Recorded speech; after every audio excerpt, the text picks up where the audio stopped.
আল্লাহ রাব্বুল আলামিন পবিত্র কুরআনুল কারীমের সূরাতুল কাহফের মধ্যে 9 এবং 10 নম্বর আয়াতে বলছেন, বা'দা আউযু বিল্লাহি মিনাশ শাইতানির রাজীম।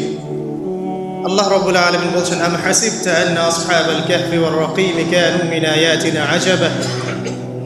হে নবী মুহাম্মদ সাল্লাল্লাহু আলাইহি ওয়াসাল্লাম, আপনি কি মনে করেছেন যে আসহাবুল কাহফের ঘটনা ছিল একটা বিস্ময়কর ঘটনা?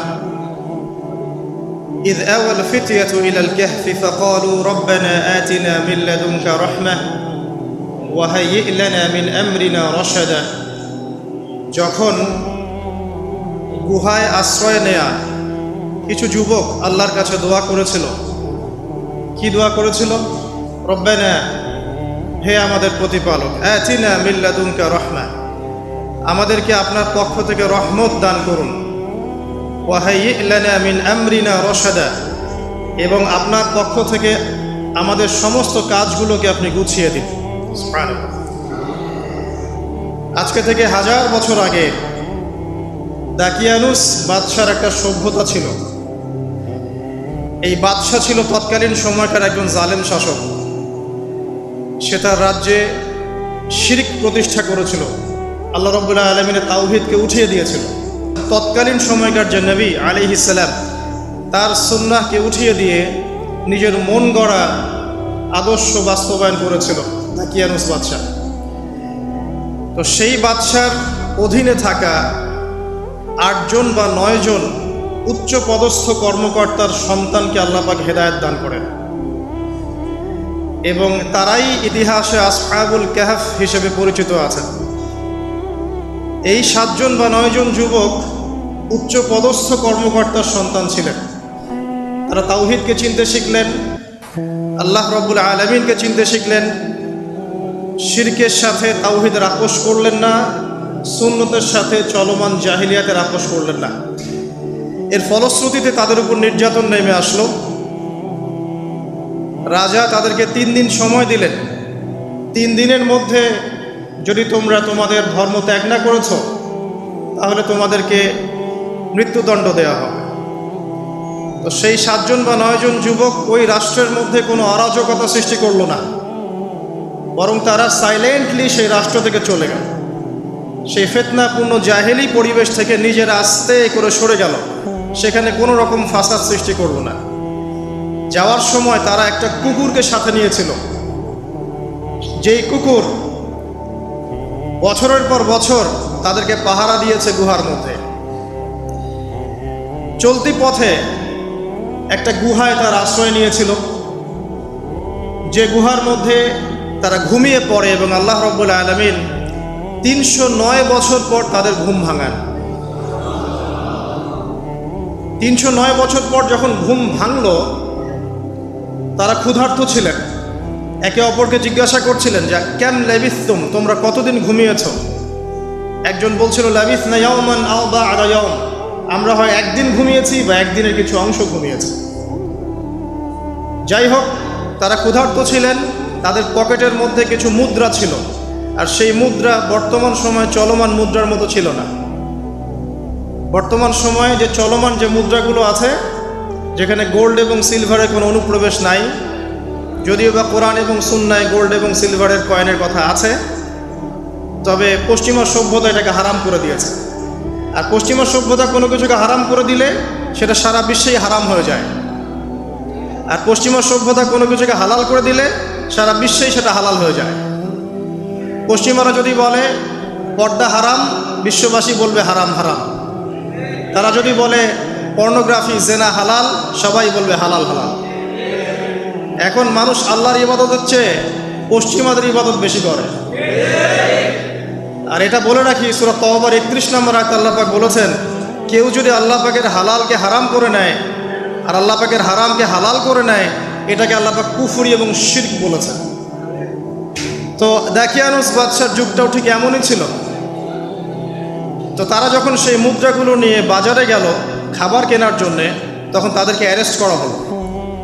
কি অভিযোগে? অভিযোগটা হচ্ছে যে তারা গুপ্তধন পেয়েছে, এই অভিযোগে। কিন্তু বাস্তবিক অর্থে তারা কোনো গুপ্তধন পায় নাই।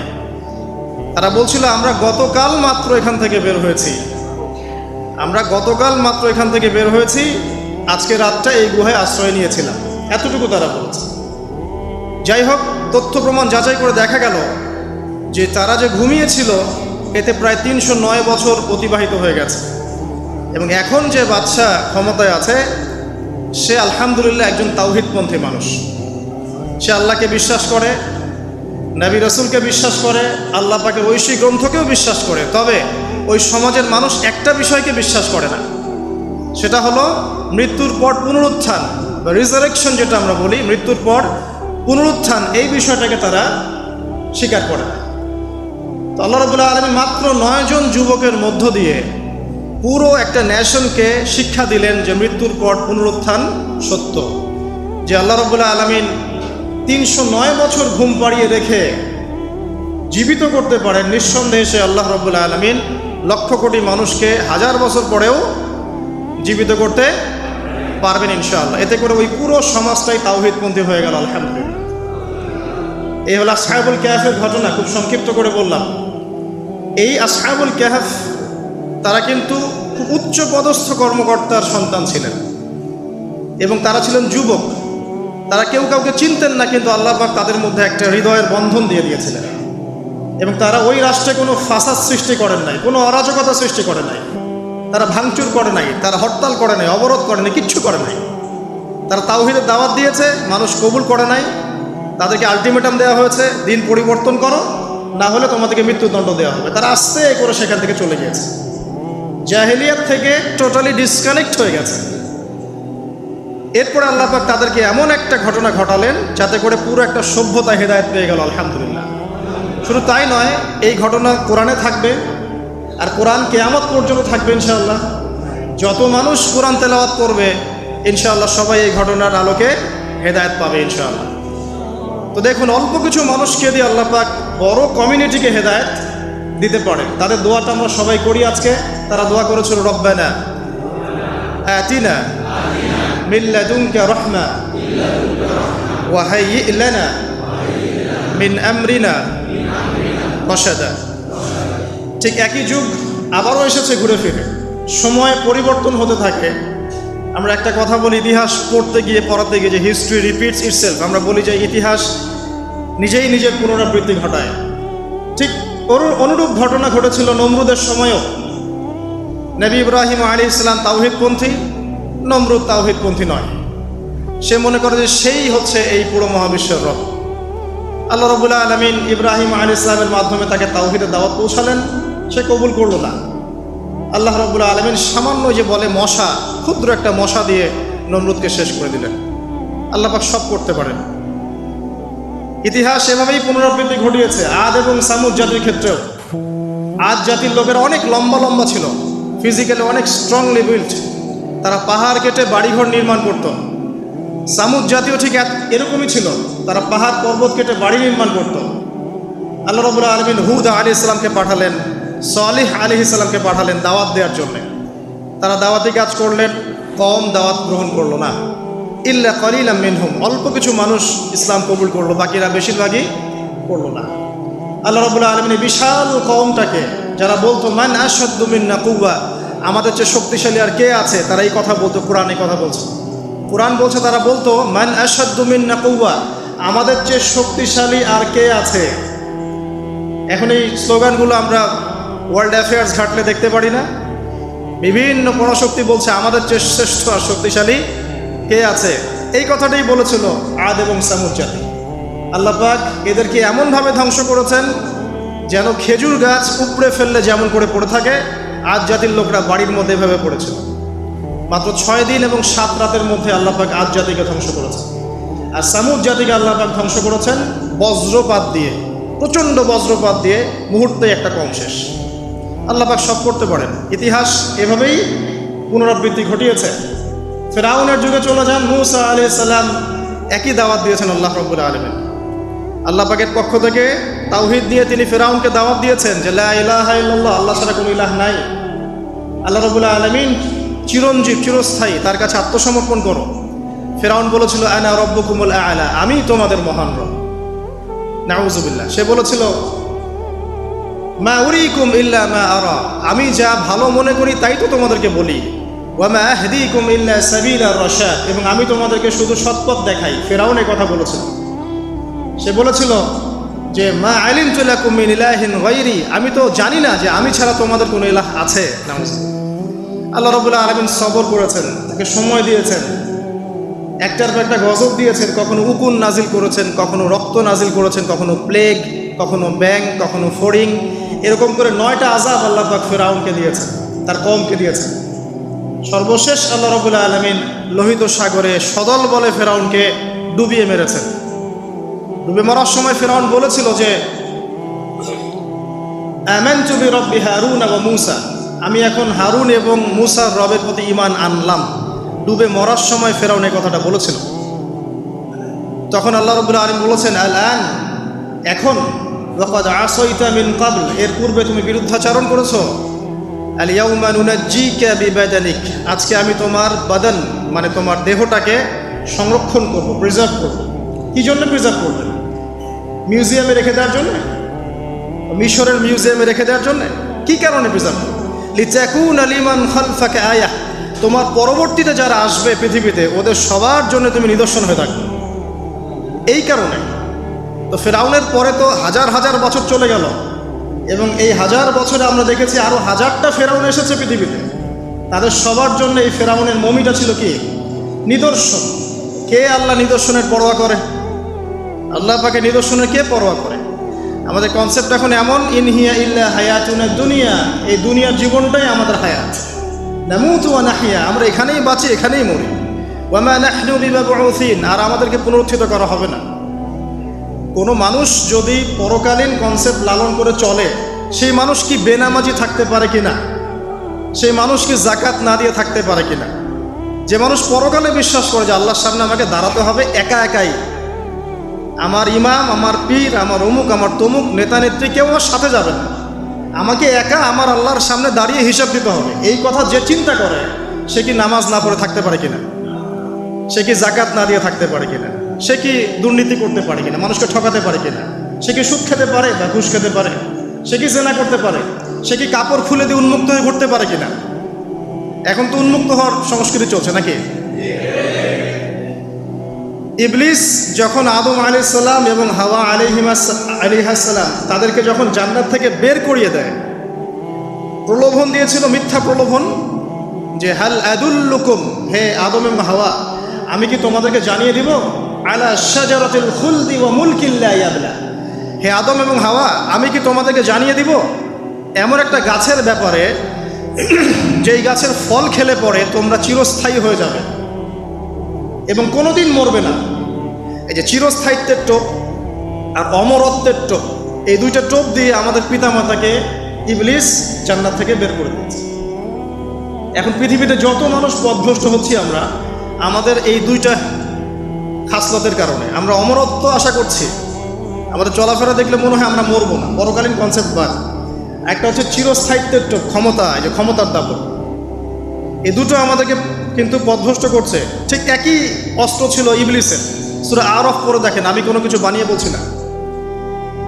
তখন আল্লাহ পাক বললেন যে ইয়া বানি আদম, হে বনু আদম, আদমের সন্তান যারা আছো, আমাদেরকে আল্লাহ পাক বলছে তোমরা শোনো, লা ইয়াফতিনান্নাকুমুশ শাইতান, শয়তান যেন তোমাদেরকে ফিতনায় না ফেলতে পারে। কামা আখরাজা আবাওয়াইকুম মিনাল জান্নাহ, ঠিক যেমন করে তোমাদের পিতামাতাকে শয়তান জান্নাত থেকে বের করে দিয়েছে। যেহেতু আমাদের পিতা আর মাতাকে শয়তান জান্নাত থেকে বের করে দিয়েছে, আল্লাহ পাক এই আদমের সন্তানদেরকে বলছেন তোমরা সতর্ক থেকো, তোমাদেরকে যেন শয়তান জান্নাত থেকে যেভাবে বের করেছিল তোমার পিতামাতাকে, এমন করতে না পারে। আর কি করতে না পারে? ইয়ানজিউ আনহুমা লিবাসাহুমা লিউরিয়াহুমা মিন সাওয়াতিহিমা, পড়ে দেখেন সূরা আরাফ। আল্লাহ বলছেন মনে রেখো আদমের সন্তানরা, ইবলিস কিন্তু শুধু তোমার পিতামাতাকে জান্নাত থেকে বের করেই দেয় নাই, বরং গাছের কাছে নিয়ে গিয়েছিল, ফল খাওয়ার সাথে সাথেই তাদের গায়ের পোশাক খুলে পড়ে গিয়েছে। তাহলে আমাদের পিতামাতাকে জান্নাতে নগ্ন করে দিয়েছিল কে? সেই কথা আল্লাহ পাক বলছেন আদম সন্তানদেরকে তোমরা সতর্ক থেকো, তোমাদেরকে যেন ইবলিস নগ্ন করতে না পারে, ঠিক যেমন করে তোমাদের পিতামাতাকে করেছে। তাহলে এখন যে পুরো বিশ্ব জুড়ে নগ্নতার যে সংস্কৃতি চলছে তাই এরা কার এজেন্ডা বাস্তবায়ন করছে বুঝতে পারছেন? কোরআন পড়েন। পৃথিবীতে যত সভ্যতা চলে গেছে, ব্যাবিলনের সভ্যতা, চাইনিজদের সভ্যতা, তারপরে যে আমাদের মাও সেতুং, ইতালির মুসোলিনি, এদিকে জ্যাপল সার্তে, এদিকে আপনার ফিডেল ক্যাস্ট্রোর কথা বলেন, ওই পশ্চিমা সভ্যতা বাদ দিয়ে যত বড় বড় সভ্যতা রিনাউন্ড, সবার পোশাক ছিল শালীন। আমি চ্যালেঞ্জ করলাম, খুঁজে দেখেন চাইনিজদের পোশাক দেখেন, আগেকার পোশাক, 1000 বছর আগের পোশাক, শালীন পোশাক। তারা কিন্তু মুসলিম ছিলেন না। আপনি এই ব্যাবিলনের সভ্যতা দেখেন, ব্যাবিলনের সভ্যতা অনেক প্রাচীন না?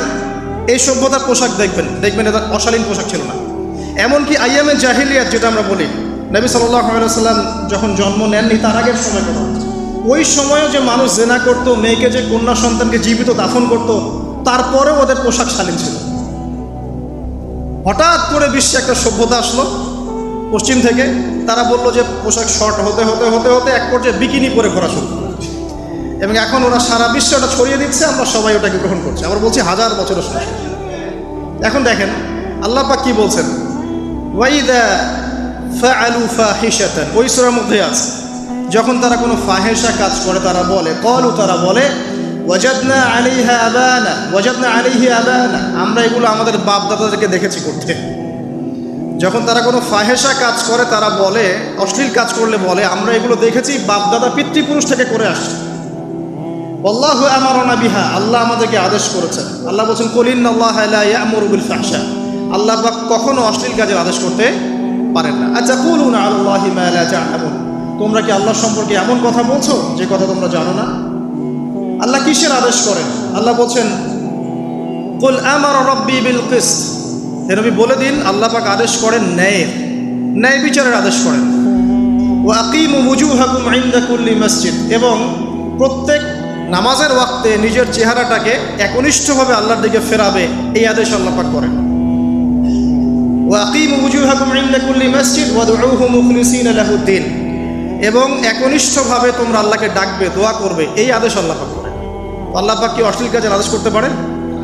ইতিহাস পড়ে দেখেন, আমি নিজে হিস্ট্রির ছাত্র, আপনি পড়ে দেখবেন, পুরো ঐতিহাসিক পটভূমি পড়ে দেখবেন, মানুষ এই ঊনবিংশ শতাব্দী আসার আগে এত অশ্লীল ছিল না।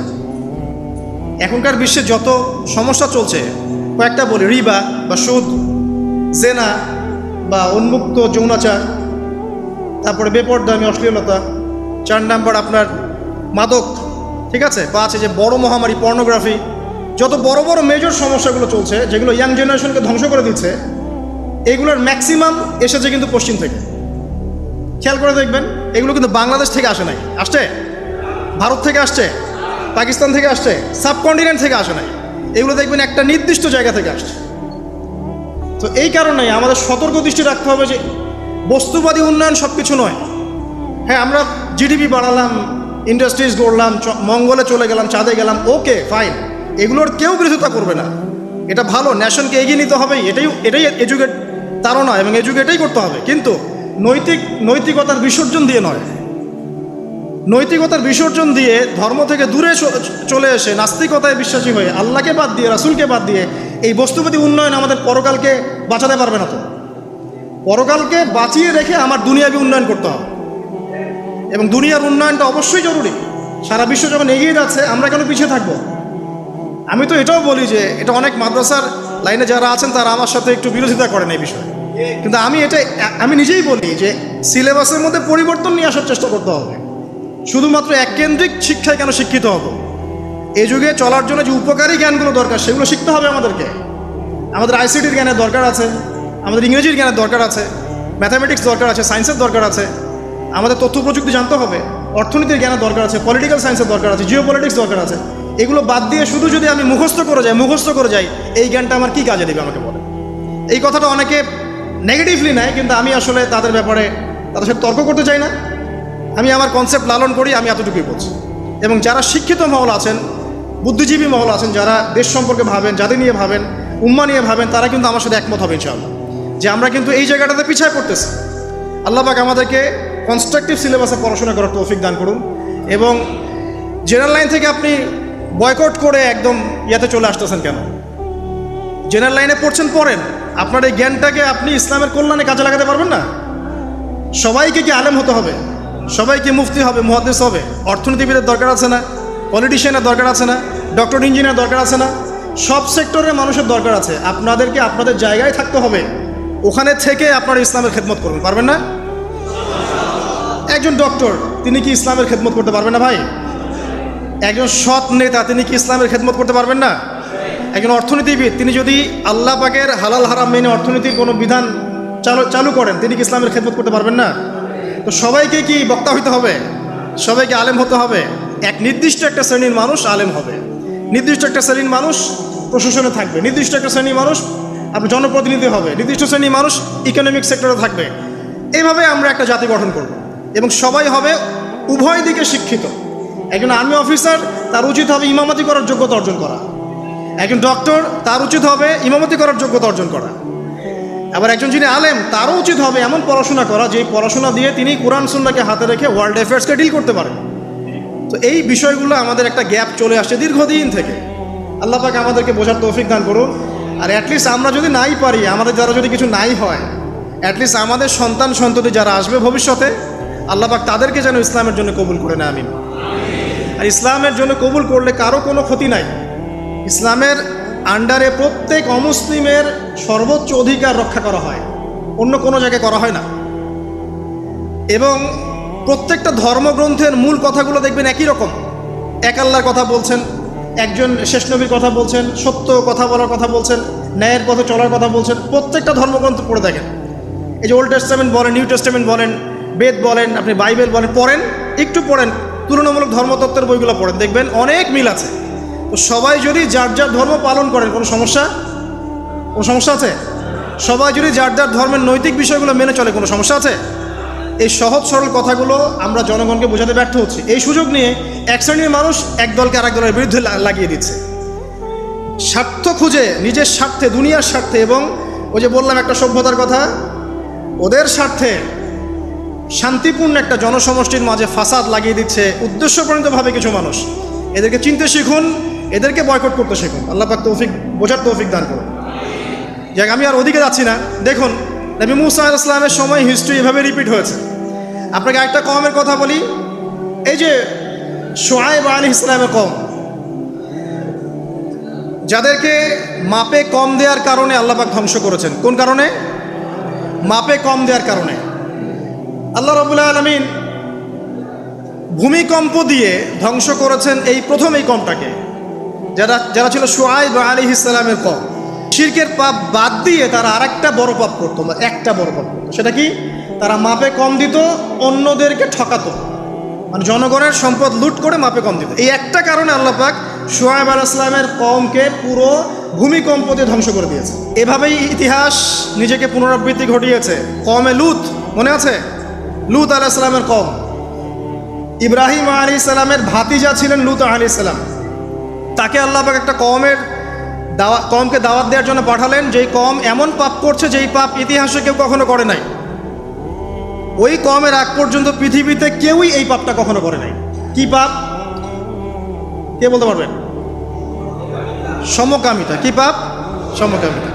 এখন তো অ্যাভেলেবল দেখছি আমরা, এখন আমরা অ্যাভেলেবল দেখছি না, ছেলে ছেলে বিয়ে করছে, মেয়ে মেয়ে বিয়ে করছে। এবং বড় বড় কান্ট্রিজ যেগুলো আছে, আপনার আমেরিকা, ব্রিটেন, অস্ট্রেলিয়া, কানাডা, সব জায়গায় এগুলো হালাল। এগুলো হালাল, স্বাধীনতা, বাক স্বাধীনতা। আর আপনি চাইলে একটা মেয়েকেও বিয়ে করতে পারেন, ছেলেকেও করতে পারেন। আবার কোরআনে বলেছে ছেলে ছেলে সমকামীর কথা, কিন্তু এই যুগে এসে আমরা দেখছি মেয়ে মেয়েও সমকামী। সুবহানাল্লাহ। এবং এটা আমাদের দেশে ছড়িয়ে পড়ছে, এটা কিন্তু অ্যালার্মিং একটা বিষয়। আমরা সবাই বাইরে ভালো মানুষের মুখোশ ধরে আছে ঠিকই, কিন্তু ভিতরে ভিতরে সমাজ এগুলো চলছে। মানে আমরা যদি এটাকে ডিফেন্ড করতে না পারি, তাহলে কিন্তু সমস্যা। আগামীতে দেখা যাবে যে আমাদের পরিবারের মধ্যে এগুলো ঢুকে যাচ্ছে, নাউজুবিল্লাহ। এখনকার জরিপ বলছে যে 20 থেকে 30 জন মানুষের মধ্যে একজন মনে করে যে সমকামিতা ভালো জিনিস বা এটা একটা স্বাধীনতা। আপনি কেমব্রিজ, অক্সফোর্ডের ডিকশনারি ঘাটলে দেখবেন, সেখানে আগে বলা হতো যে এটা একটা মানসিক রোগ। আপনি 10 বছর আগের ডাটা দেখেন আর 10 বছর পরের ডাটা দেখেন, এখন আপনাকে বলা হবে এটা একটা বাক স্বাধীনতা। আগে বলা হতো মানসিক রোগ।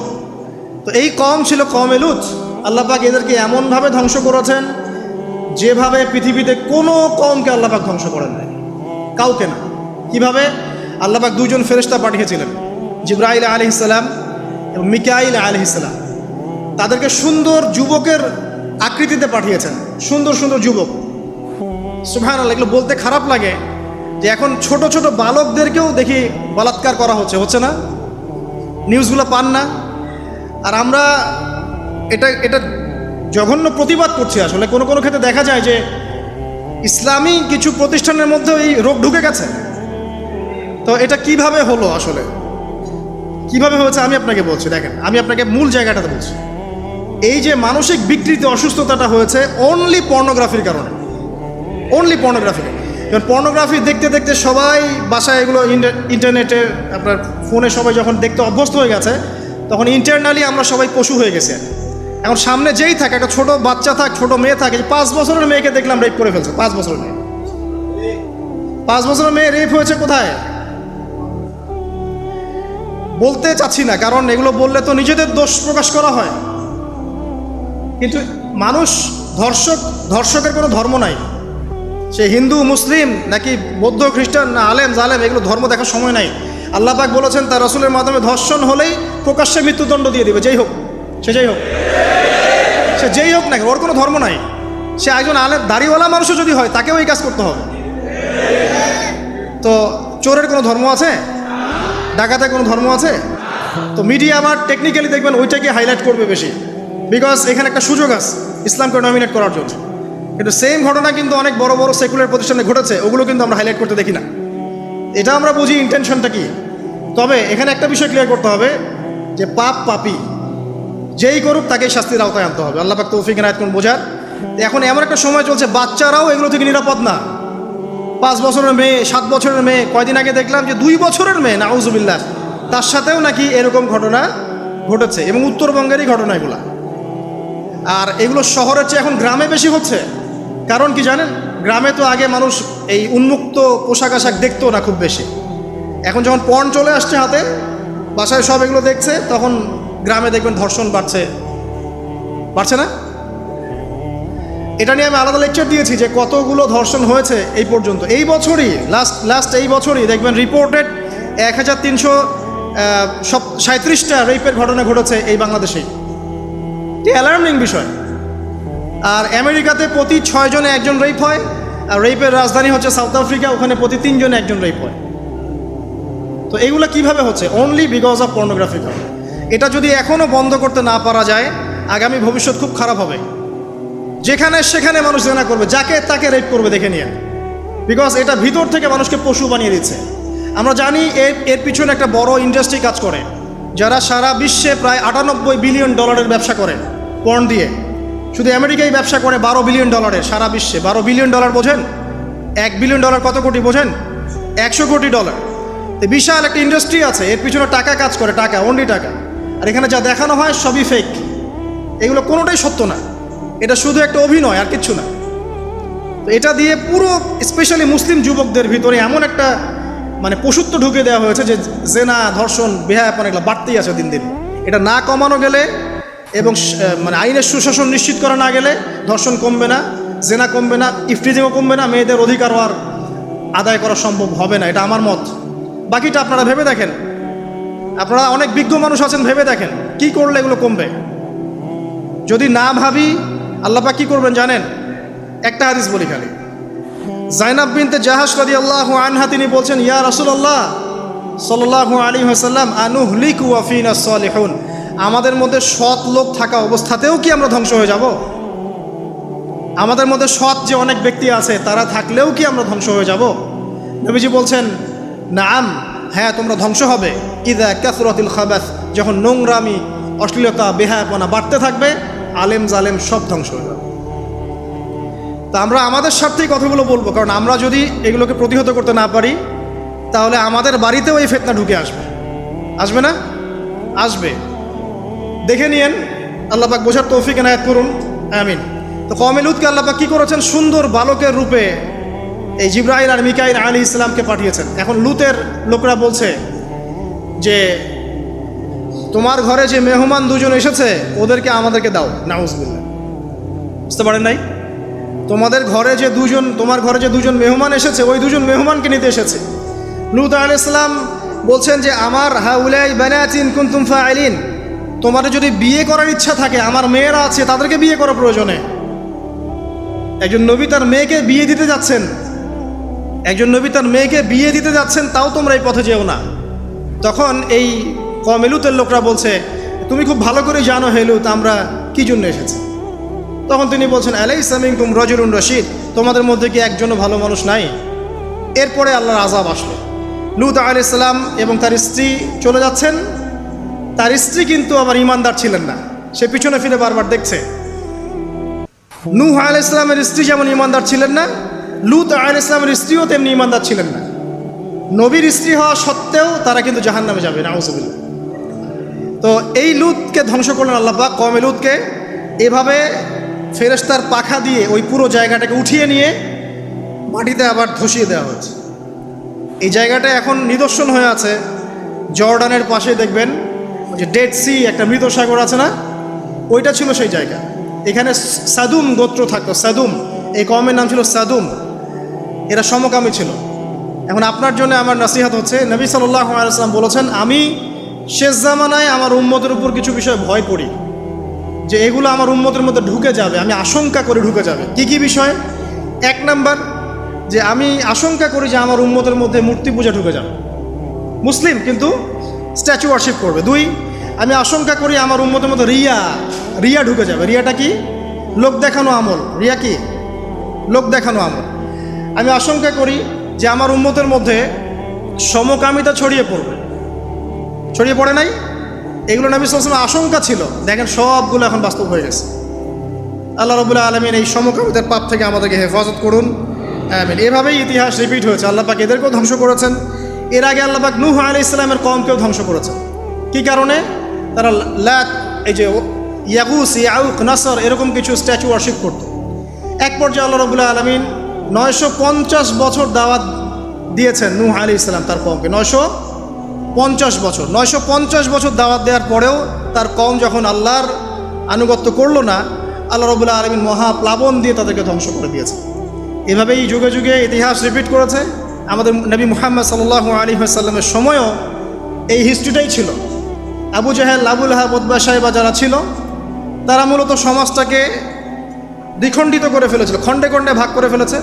ডিভাইড অ্যান্ড রুলের মতো সমাজে সুদ ছড়িয়ে দিয়েছিল, জেনা ছড়িয়ে দিয়েছিল, পরকীয়া ছড়িয়ে দিয়েছে এবং শিরক ছড়িয়ে দিয়েছে এবং গোত্রীয় হানাহানি চলছিল। এরকম একটা অবস্থায় নবী সাল্লাল্লাহু আলাইহি ওয়াসাল্লাম ওই সমাজের মধ্যে আসেন নবী হিসেবে। এসে মাত্র 23 বছর সময় নিয়েছেন। কত বছর? মাত্র 23 বছর। আমাদের তো সমাজ সংস্কারের শতাব্দী পার হয়ে যাচ্ছে। এক একটা রেভলিউশন দেখবেন শতাব্দী পার হয়ে যাচ্ছে, কিন্তু কোনো আলটিমেট রেজাল্ট নাই। নবী সাল্লাল্লাহু আলাইহি ওয়াসাল্লাম 23 বছর সময় নিয়েছেন, মাত্র 23 বছর। এই 23 বছরে কোরআন এবং হাদিস এই দুটোকে হাতে নিয়ে নবী সাল্লাল্লাহু আলাইহি ওয়াসাল্লাম সমাজের প্রত্যেকটা জাহিলিয়াত উপর থেকে সরিয়ে দেন নাই, শেকড় থেকে উপরে ফেলেছেন। তবে তিনি যখন ইসলাম প্রতিষ্ঠা করে দিয়ে চলে গেছেন, খোলাফায়ে রাশেদার যুগ চলে গেছে, তারপর উমাইয়া খেলাফত এসেছে প্রায় 100 বছরের মতো, পরে আব্বাসীয়র এসেছে প্রায় 550 বছরের মতো, আস্তে আস্তে ফাতেমিরা এসেছে, ওদিকে কর্ডোভার, স্পেনে আন্দালুসে উমাইয়া শাসন ছিল, উসমানীয়রা এসেছে। এভাবে ইতিহাস চলেছে দীর্ঘদিন, প্রায় 1400 বছর। শেষ পর্যায়ে গিয়ে নবী সাল্লাল্লাহু আলাইহি ওয়াসাল্লাম কিছু ভবিষ্যৎবাণী করে গেছে, যখন শেষ জামানাগুলো আসবে তখন দেখবে তোমরা সমাজে সুদটা ছড়িয়ে পড়বে বেশি, জেনা ছড়িয়ে পড়বে, পর্ন ছড়িয়ে পড়বে। পর্ন কথা তো তিনি বলেন নাই, বলেছেন অশ্লীলতা ছড়িয়ে পড়বে। এখন আমরা বলছি এটা পর্নোগ্রাফি। তিনি আরও বলেছেন সময়গুলো সংক্ষিপ্ত হয়ে আসবে, মানুষের হঠাৎ মৃত্যুর পরিমাণ বেড়ে যাবে, অনেক কিছু বলে গেছেন। দিন চলে যাবে মনে হবে একটা ঘন্টার মতো চলে গেল, বছর চলে যাবে একটা মাসের মতো, মাস যাবে একটা সপ্তাহের মতো। অনেকগুলো সাইন তিনি বলে গেছেন। মুসলিমদের মধ্যে বিভক্তি বাড়তে থাকবে, হত্যা, হারাজ বাড়বে। হারাজ, হত্যা মানে হারাজ, মানে একজন ব্যক্তিকে হত্যা করা হবে, সে জানবে না আমাকে কেন হত্যা করা হলো, আর একজন ব্যক্তি হত্যা করবে, সেও বুঝবে না কেন তাকে মারলাম। ফাসাদ বাড়তে থাকবে, উঁচু উঁচু অট্টালিকা নির্মাণের প্রতিযোগিতা বাড়তে থাকবে। হচ্ছে না এগুলো? সমাজে ভালো মন্দের মানদণ্ড উল্টে যাবে, মানুষ সত্যকে মিথ্যা বলবে, মিথ্যাকে সত্য বলবে। মিথ্যাবাদীকে সত্যবাদী বলবে, সত্যবাদীকে মিথ্যাবাদী বলবে, আমানতদারকে খেয়ানতকারী বলবে, খেয়ানতকারকে আমানতদার বলবে। টোটালি মানদণ্ড উল্টে যাবে। আস্তে আস্তে সিচুয়েশন এমন হতে থাকবে, খারাপ থেকে খারাপ। তবে সোনালি সময় কি আর ফিরবে না? তাহলে সময় কি তাহলে আর ফিরবে না? এভাবেই চলবে সব কিছু? না, এভাবে চলবে না ইনশাআল্লাহ। আল্লাহ রাব্বুল আলামিন তার রাসূলের মাধ্যমে জানিয়েছেন এই সব কিছুই সাময়িক, সব কিছু সাময়িক। ইতিহাস আবার পুনরাবৃত্তি ঘটাবে। ইতিহাস সভ্যতা শুরু হয়েছিল একজন নবী দ্বারা, শেষও হবে আরেকজন নবী দ্বারা ইনশাআল্লাহ তাআলা। সভ্যতা শুরু হয়েছিল আদম আলাইহিস সালামকে দিয়ে, আর শেষ হবে ঈসা ইবনে মারিয়ামের হাতে। শেষ জামানার সবচেয়ে ভাইটাল ক্যারেক্টার হচ্ছেন ঈসা ইবনে মারিয়াম। ইমাম মাহদী নন, ইমাম মাহদী সবচেয়ে ভাইটাল ক্যারেক্টার নন। সবচেয়ে ভাইটাল ক্যারেক্টার হচ্ছে ঈসা ইবনে মারিয়াম। তিনি প্যালেস্টাইন, জেরুজালেম থেকে পুরো ওয়ার্ল্ডে ইসলামিক খেলাফা রিস্টোর করবেন ইনশাআল্লাহ তাআলা। এবং তিনি নতুন কোনো শরীয়ত নিয়ে আসবেন না, নতুন কোনো ধর্ম নিয়ে আসবেন না, বরং তিনি এসে বরং ক্রুশ ভেঙে ফেলবেন। শুয়োরের মাংস যেটা, এটাকে একদম টোটালি হারাম করে ফেলবেন। জিজিয়া যে ট্যাক্সটা আছে এটাকে উঠিয়ে দিবেন। এবং তিনি 40 ইয়ার্স, হাদিসে এসেছে 40 বছর তিনি এই পৃথিবীতে থাকবেন। কত বছর? 40 বছর। ওই সময় সম্পর্কে এমন কথা এসেছে যে জাকাত নেয়ার জন্য একটা মানুষ খুঁজে পাওয়া যাবে না। আসতে কতদিন এটা আমরা বলতে পারবো না, এটা আল্লাহ পাক জানেন, আল্লাহ জানেন। এটা কতদিন এটা আমরা বলতে পারবো না, এটা বলার অধিকারও আমাদের নাই, বিকজ এটা গায়েবের বিষয়। আলামাতগুলো আস্তে আস্তে আস্তে আস্তে ওইদিকে যাচ্ছে। এখন তিনি আজকেই আসুন আর কালকেই আসুন, ইমাম মাহদী আজই আসুক আর কালই আসুক, আপনার আমার দায়িত্ব চেঞ্জ হবে না। দায়িত্ব কি চেঞ্জ হবে? খুব সংক্ষেপে 2 মিনিট সময় নিচ্ছি যে আমরা যে কোনো সিচুয়েশনেই আমাদের দায়িত্বটা কি আসবে। 1 নাম্বার কথা হচ্ছে ভাই, যে বড় পরিসরে চিন্তা বাদ দিয়ে আগে ছোট পরিসরে আসেন। নিজের ব্যক্তি জীবনে আগে ইসলাম প্রতিষ্ঠা করেন। নিজে আগে পড়াশোনা করি, দিনের জ্ঞান অর্জন করেন, পড়াশোনা করেন, যে লাইনেই পড়াশোনা করছেন করেন, কিন্তু ইসলামটাকে, ইসলামের ফরজ, ওয়াজিব, সুন্নত, মুস্তাহাবগুলো শেখেন। ডাক্তার, ইঞ্জিনিয়ার হওয়ার কোনো আপত্তি নাই, আপনি বড় পলিটিশিয়ান হন, ইকোনমিস্ট হন, কোনো আপত্তি নাই, বাট ইসলামের বেসিক নলেজটা অর্জন না করে মৃত্যুবরণ করেন না আল্লাহর রাস্তায়। 2 নাম্বার, কোরআনকে সময় দেন, কোরআনটাকে স্টাডি করেন, হাদিসটা স্টাডি করেন। আল্লাহ পাক তৌফিক দান করুন, আমিন। এরপরে আমল বাড়িয়ে দেন, আমলটা বাড়ায় দেন। এখন সময় থাক 100 বছর আর 500 বছর বা 2 বছর, আমল বাড়ায় দেন। আপনার আমল আপনার সাথেই, কেউ কারো কবরে যাবে যাবে না। অতএব আমল বাড়িয়ে দেওয়ার চেষ্টা করি, আল্লাহ পাক তৌফিক দান করুন। আমল বাড়ানোর সবচেয়ে সেরা পদ্ধতি হচ্ছে রাসূল সাল্লাল্লাহু আলাইহি ওয়াসাল্লামের সুন্নাহ মতো জীবন গড়া, নবীর সুন্নাহ মতো জীবন গড়া। প্রত্যেকটা কাজ রাসূল সাল্লাল্লাহু আলাইহি ওয়াসাল্লামের সুন্নাহ মতো করেন, ইনশাআল্লাহ প্রতিটা কাজই নেকি হবে ইনশাআল্লাহ। আর কি বাড়াবো? আদর্শ পরিবার। এটা বারবার আমি একটা কথা বলি যে আদর্শ পরিবারের কোনো বিকল্প নাই। পারিবারিক আদর্শ, পারিবারিক মূল্যবোধ সবচেয়ে বড় শিক্ষা। এই শিক্ষাটা অন্য জায়গায় আপনি পাবেন না। সো পারিবারিক আদর্শটা ঠিক করার চেষ্টা করি আমরা। আমাদের বাচ্চাদের প্রতি সচেতন হই, কার সাথে মিশছে, কি করছে, ওদেরকে ডিভাইস এডিক্টেড হতে দিয়েন না। এত সহজেই স্মার্টফোন ওদের হাতে তুলে দিয়েন না। বাসায় ছোট ছোট মেয়েদের ব্যাপারেও সচেতন হন, তাদের ব্যাপারেও খেয়াল রাখেন, তাদেরকে নিরাপত্তায় রাখেন। পর্দা, এটা তো বলতেই হবে, এটার কোনো বিকল্প নাই। যে যাই বলুক না কেন, আপনার ইজ্জত সম্মান আপনার কাছেই, এর কোনো বিকল্প নাই। রাসূল সাল্লাল্লাহু আলাইহি ওয়াসাল্লাম এবং আল্লাহর বিরুদ্ধাচারণ করে আপনি প্রগতি অর্জন করতে পারবেন না, আপনি উন্নতি অর্জন করতে পারবেন না। পারতে পারেন, সেটা বস্তুবাদী, পরকালে এর কোনো অস্তিত্ব থাকবে থাকবে না। আর কি করতে পারি আমরা? আমরা হালাল অর্থনীতি সার্চ করতে পারি। হারামে যারা যারা আছে আজকে তওবা করি, আজকের এই লেকচার যাদের কানে যাবে, আমরা দোয়া করি আল্লাহ পাক সবাইকে হারাম রিজিক থেকে ফিরিয়ে নিয়ে আসুন। আমি বারবার একটা কথা বলি ভাই, আপনার আমল নামায় যতটুকু রিজিক আছে এর একটা দানা না খেয়ে আপনি মৃত্যুবরণ করবেন না, আপনার মৌত হবে না। এখন আপনার রিজিকটা আপনি কি অবৈধ পথে চাচ্ছেন না বৈধ পথে চাচ্ছেন, এটা আপনার ডিসিশন। আপনি যদি বৈধ পথে চান, ওই পরিমাণ রিজিক আপনাকে খাওয়াবেন আল্লাহ পাক, তারপর মৃত্যুবরণ করবেন। আর যদি অবৈধ পথে চান, সেটাই খাওয়াবেন, খাওয়ায় মৃত্যুবরণ করবেন। মানে আপনি ডিসিশন নেন কোন দিকে যাবেন। আর রিজিকের মালিক আল্লাহ আমরা খালি মুখে বলি, মনে কিন্তু বিশ্বাস করি না। মনে যদি বিশ্বাস করতাম তাহলে আমরা কিন্তু কখনো সুদের ধার ধারতাম না, আমরা ঘুষ দুর্নীতি করতাম না। কারণ আমরা করছি কেন? মনে করছি যে আমি এটা করলে রিজিক বাড়বে। আর আপনি যাদের জন্য এই কাজগুলো করছেন, আপনার স্ত্রী, আপনার সন্তান, আপনার পরবর্তী প্রজন্ম, 40 দিন সময় নেবেন আপনাকে ভুলে যেতে। 40 দিন সময় নেবেন আপনাকে ভুলে যেতে, দেখে নিন। কবর খুব একাকিত্বের জীবন। আসলে মৌতের যে যন্ত্রণার কথা আমরা বলি না, এটা সবচেয়ে বড় বিষয়টা কি জানেন? এর শারীরিক কষ্ট তো আছেই, এই যে দুনিয়ার সবার থেকে বিচ্ছেদ, এটাই হচ্ছে যন্ত্রণা। সবার থেকে বিচ্ছেদ না, সবার থেকে বিচ্ছেদ হয়ে চলে যেতে হয়, এটাই সবচেয়ে বড় যন্ত্রণা। মানুষ একা থাকতে চায় না। জেলখানায় যে মানুষকে বন্দি করে রাখে না, ওই একাকিত্বের কষ্টে মানুষ ভোগে। একা একা, আমি একা, কেউ নেই আমার সাথে, এটাই। এর উপর যদি আবার টর্চার করা হয়, রিমান্ড দেওয়া হয়, তাহলে কি অবস্থাটা হবে বোঝেন। এই হলো কবর, এই হলো কবর। একটা ঘটনা বলে শেষ করে দেই, যে একজন ব্যক্তি মারা গেছেন, আর মুসা আলাইহিস সালামের সময় বানু ইসরাইলের কোনো এক নবী, আমি ঠিক নাম বলতে পারবো না যে কোন নবী, কারণ নামটা হাদিসে আসে নাই, কোনো একজন নবী আল্লাহর কাছে দোয়া করছেন, আল্লাহ মৃত মানুষের সাথে আমার একটু কথোপকথন করায় দাও। আমি জাস্ট একটু কথাবার্তা বলতে চাই যে মৃত মানুষটা কেমন আছে বা তাদের অবস্থাটা কি, আমি জানতে চাই। তো আল্লাহ পাক সেই ব্যবস্থা করে দিলেন। তিনি একটা কবরের কাছে গিয়ে দাঁড়ালেন, একজন মৃত মানুষ উঠে আসলো। এটা সায়েন্স বিশ্বাস নাও করতে পারে, আমাদের কোনো মাথা ব্যথা নেই, ঠিক আছে? তো এবার তিনি তাকে জিজ্ঞাসা করছেন যে তুমি কেমন আছো, তুমি কেমন আছো, এই মুর্দাকে জিজ্ঞাসা করছেন। তিনি বলছেন আজকে থেকে প্রায় 500 বছর আগে আমার মৃত্যু হয়েছে। এই ব্যক্তি বলছেন আজকে থেকে প্রায় 500 বছর আগে আমার মৃত্যু হয়েছে, এখন পর্যন্ত আমার গা থেকে, আমার আত্মা থেকে মৌতের যন্ত্রণা দূর হয় নাই। লা ইলাহা ইল্লাল্লাহ। তো এই হচ্ছে অবস্থা। আমরা ব্যক্তিগত চিন্তাটা আগে করি, নিজের ফিকির, নিজের কবরের ফিকির, নিজের এলেম, নিজের আমল, নিজের পরিবার, নিজের রিজিক। যাদের জন্য হারামে যাচ্ছেন, কেউ সাথে যাবে না, কেউ সাথে যাবে না, না আপনার গার্লফ্রেন্ড, না আপনার বউ বাচ্চা, কিচ্ছু না।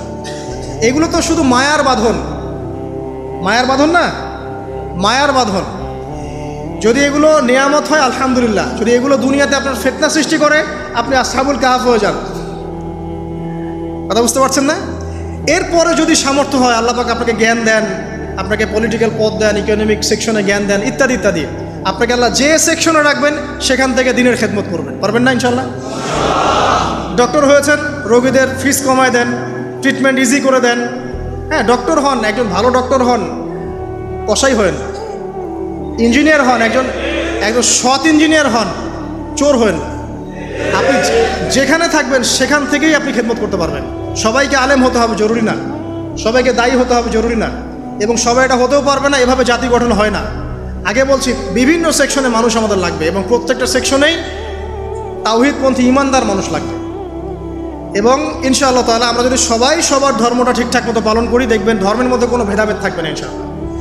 যে যা ধর্ম পালন করুক, কোনো মন্তব্য করতে যাবেন না, ঠিক আছে? আপনি আপনার ধর্ম ঠিক মতো পালন করছেন কিনা এটার দিকে ফোকাস করেন। আল্লাহ পাক আমাদের সবাইকে তৌফিক ইনায়াত করুন কথাগুলো বোঝার, আমিন। আর সবশেষে, যদি আমাদের এর চেয়েও বেশি কিছু করার সক্ষমতা থাকে, তখন আপনি দিনের প্রচার করবেন, প্রসার করবেন, তাবলীগ করবেন, আল্লাহর পথে মানুষকে ডাকবেন। এর চেয়ে বড় ব্যবসা হতে পারে না। কারণ আপনার দাওয়াতের মধ্য দিয়ে যত মানুষ আল্লাহর দিকে আসবে, যত মানুষ হারাম ছেড়ে হালালের দিকে চলে আসবে, সবার নেকি ইনশাল্লাহ আপনি পাবেন ইনশাআল্লাহ। আল্লাহ পাক আমাদের সবাইকে সবচেয়ে সর্বোত্তম ব্যবসায় অংশগ্রহণ করার তৌফিক ইনায়াত করুন, আমিন।